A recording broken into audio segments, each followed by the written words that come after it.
নমস্কার বন্ধুরা, চলে এলাম নতুন একটি ব্লগ নিয়ে। আজকের ব্লগটি একটু ইন্টারেস্টিং থাকছে, তাই তোমাদের প্রত্যেকের কাছে অনুরোধ যে তোমরা আমার ব্লগটি প্রথম থেকে শেষ পর্যন্ত দেখার চেষ্টা করো, আর ভালো লাগলে কমেন্টসে অবশ্যই জানিও। তো শুরু করা যাক আমার ব্লগটি। তো কতগুলো জিনিস কেনার জন্য বেরিয়ে পড়লাম সকাল সকাল বাড়ি থেকে। তো যেখানে যাচ্ছি বাড়ি থেকে বেশ অনেকটাই দূরে, জায়গাটার নাম ঠিকঠাক বলতে পারবো না, কিন্তু চাকদার দিক দিয়ে যেতে অনেকটা ভিতরেই পড়ে। তো আজকে কতগুলো মৃৎশিল্প কিনবো। সত্যি বলতে আমাদের দেশের সবচেয়ে প্রাচীন শিল্পই হচ্ছে মাটির শিল্প।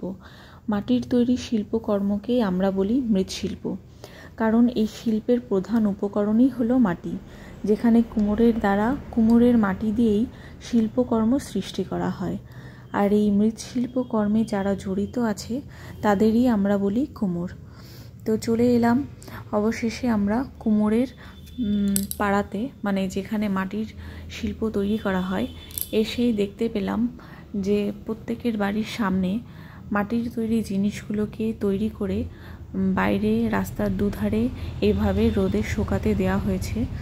যখন প্রত্যেকটা জিনিস ভালোভাবে শুকিয়ে যাবে তখন জিনিসগুলোকে আগুনে পুড়িয়ে লাল করে জিনিসগুলোকে মজবুত করা হবে, যাতে শক্ত হয় আর ভেঙে না যায়।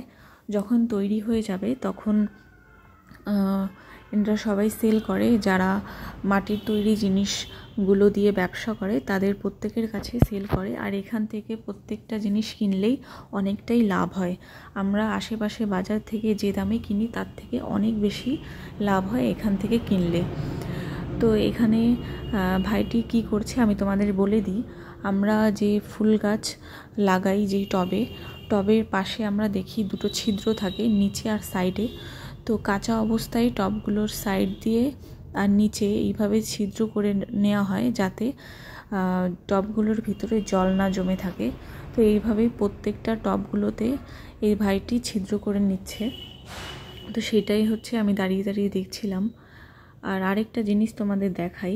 এখানে দেখতে পাচ্ছ একটা মেশিন আছে, যার দ্বারা কাদামাটি, এঁটেলের যে কাদামাটিটা হয় ওই কাদামাটি আর জল মিশ্রণ করে এই মেশিনের ভিতরে দিয়ে দেওয়া হচ্ছিল, যাতে মাটিটা খুব ভালোভাবে মাখা হয়। কারণ এত মাটি হাতে মাখা সম্ভব নয়, হাতে মেখে এত কাজ করাও সম্ভব নয়, তাই মেশিনটি দিয়ে ভালোভাবে মেখে এইভাবে প্রত্যেকটা মাটির তৈরি জিনিসগুলো তারা প্রস্তুত করে। আর এইভাবে সাইডে রোদে মেলে দেয় যাতে জিনিসগুলো শুকিয়ে যায়।